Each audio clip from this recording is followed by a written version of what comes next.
Navigating urgency, clarity, agility, and security in today's evolving business landscape. To anticipate certain things, and you've got to know what's actually important and why it's important. So everyone will say like, "Hey, I need this now. I need this now. I need this now. I need this now." Well, which one is? Where's the urgency that actually matters? So identifying that's a very important thing for being a CIO. And then the other aspects that I have are like they're a little bit more business. I'd say clarity is also a more of a team thing. So with tech and stuff, it can be very complex, and what you're doing is important that you communicate what you're doing and why you're doing it. So clarity is a bridge between vision and execution. So you can't be in my mind. You don't see what I see, and if I'm not open and clear about what that, how are you going to execute the plan that I want? How are you going to make me happy if I'm paying you and I don't tell you what needs to be done, right? So like for me, I do tech strategy into business value, and I make it clear why we're going to do things this way because it impacts the business and money, right? And if you're clear about this, then the decisions you make don't get pushed back. Because a lot of what I do is negotiating why we're going to do something, what we're going to buy, whether we're going to use this, whether we're going to change this new program. And if you have a good reason and you're honest and you're clear about it, then everyone else will be on board. If you're not, then it's going to be just a real hard sell or distrust. And when you're working with C-suite and other employees, it's real important that you be very clear. So, and that's why it's part of my core part. Delivery is always part of it. It's a business, so it is the stuff you sell, whatever you do, is only as good as how you execute it.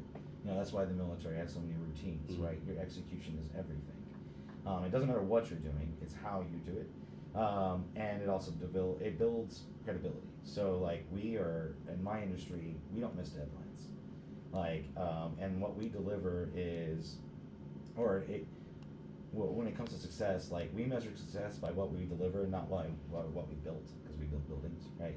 But our relationship is with the client that's the architect, right? We built the building, or helped build the building, but we are delivering something as a product to these architects, right? So it's important to keep in mind like what you're actually doing to make money, whether it's a service or selling something. The way you deliver it matters, and technology impacts that. It really does. So I take that into account as a CIO a lot. And then agility, making sure that you have to be able to pivot really quickly on certain things. It's ever changing out there. If you build a flexible architecture and it empowers cross-functional teams, so that's actually something Jeff Bezos really did when he changed how everyone could communicate at Amazon. But it helps with, it depends on what you're doing, like software, but pretty much I like to not be so rigid in certain things that I can't adjust it could be a downturn in the industry, it could be new tech, it could be a new competitor. We have to constantly think how you can be agile. You can't stay rigid in anything we do, including your tech stack. And simplicity, which is, I think, the second most thing. Like, keep it simple, stupid, right? But simplicity isn't about doing less. It's about doing what matters the most. And I don't think people get that very much. So keeping something simple is just what actually matters. So you simplify your processes, your architectures, your user experience. You make technology that is intuitive and accessible, and it's simple. And it's got more to do about what matters most, not necessarily basic. Like people when they hear that, they're like, "Oh, what do you mean by simple?" And I'm like, well, you gotta really, if all you're focusing on what actually matters, that's a very simple thing to do. So so urgency, clarity, delivery, agility, simplicity, accountability. These are the tenets of what can I be better as a CIO. should someone bring on a CIO based on number of employees or amount of revenue or amount of revenue they're bringing in? It could be a regulation thing. It could be. It used to be, yeah, you would probably need to be a big enough company to have C-suite in the first place, right? Because it's a C-suite level.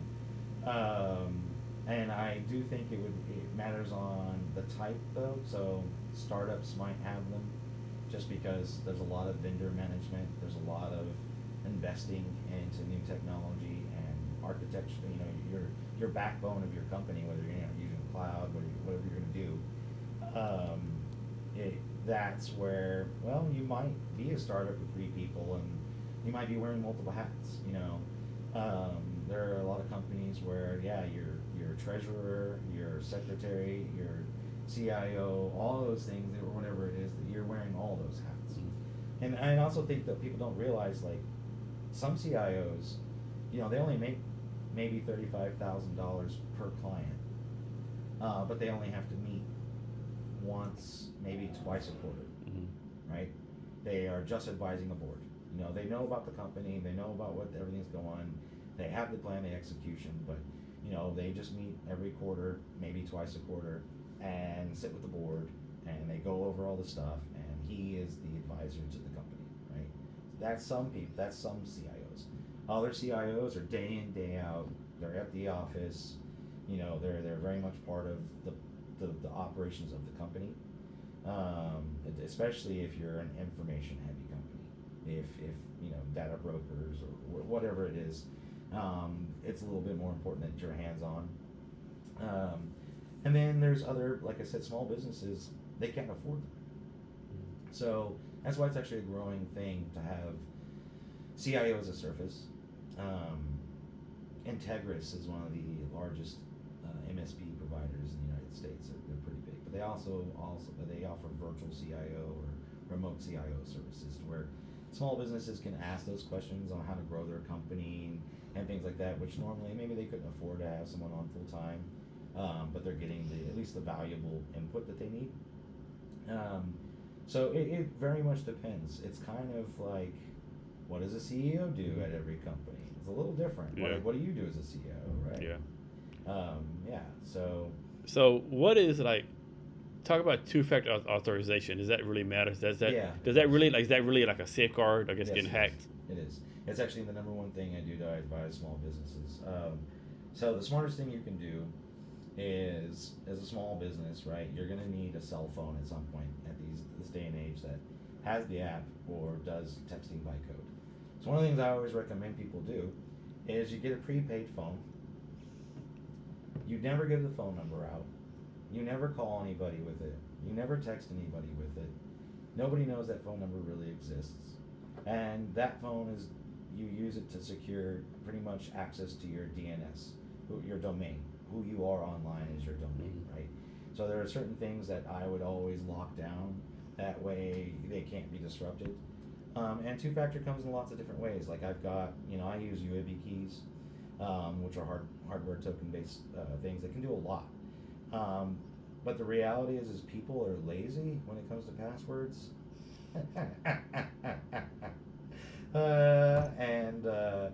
Before two-factor, oh my gosh, the amount of tickets of just, because, it was so easy to just guess someone's password to get in, and then they're cooked, right? Once they're in, they're in.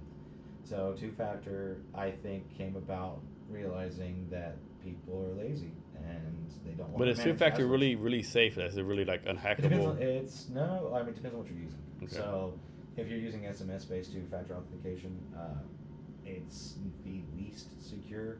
People can clone SIM cards. They can, get a hold of that. So just getting a code texted to you, not so good. Microsoft is going to go passwordless. Like it's going to be with Microsoft that you will not have to have a password anymore. You will have to have a device. All right. And so this device, it will confirm that it's you because you physically have to have it. I use hardware keys. They're called USB keys. They plug into your USB port, and they do challenge response. And they can do multiple things. It's kind of like in the military, you had smart cards. Remember that when you had to plug them into your laptop and everything. So same thing there, right? Without that smart card, you can't log in. You can't do anything. So that worked for the military, right? Worked great for the military. That's now in consumer space. Okay. So two-factor authentication at a hardware level like that, think of the way your smart card used to be when you were logging into your systems. So, and then there's also things like just to know that you're physically there. So you can set these devices up, like I've got mine whenever I do a Linux system. You use sudo command to get elevated privileges to change the system however you want. And if somebody knows the password to an account that is capable of using the sudo command, well, they can do whatever they want. Well, sometimes it's important that they have the password because of the way someone else did something, or maybe you're coming in to an environment as a consultant and they've already got a really bad setup, right? Well, you can do things like, well, you know the password, but without this key plugged in, it won't work. So there's several reasons why, yes, it's a requirement, and in the future you're just not going to have a password. You're going to have a physical device or a key, a physical key or a smart card. Yeah. So why should someone pick Middle East? For me, it's I have a track record of making equitable solutions for businesses that they just deliver what you need. I keep it simple, stupid. I care about small businesses. They're the backbone of this country. Big businesses, yeah, they give us, Amazon gets our stuff to our door. But small businesses are the backbone, and what happened was I realized, they get hacked and it's gone. It's gone, and if you've got employees and all of a sudden, you can't pay them, well, what happens to your employees? What, do your employees have kids, right? So people, I think, started choosing me because I genuinely care. Empathy is important, and what I just believe it's a core value that I use, and so that's why they go with me. I'm not just, they're not a paycheck to me. You bring a point. I think what a lot of business owners get wrong is they don't realize what responsibility you have. Like a lot of people, I have a business. I have 20 employees. No, you have 20 families. Yes. Like these families are accounting for you for the braces, their health care, their rent, and a lot of people they don't think about that. I don't think, right? No, they don't, and that's the way I like to. When I go on the sell, because it is a sales game. You got to do your marketing. You have to have your about 6 touches to get in the sales world to actually get a client. But it does start with becoming personable, and I think they choose me because they realize I care.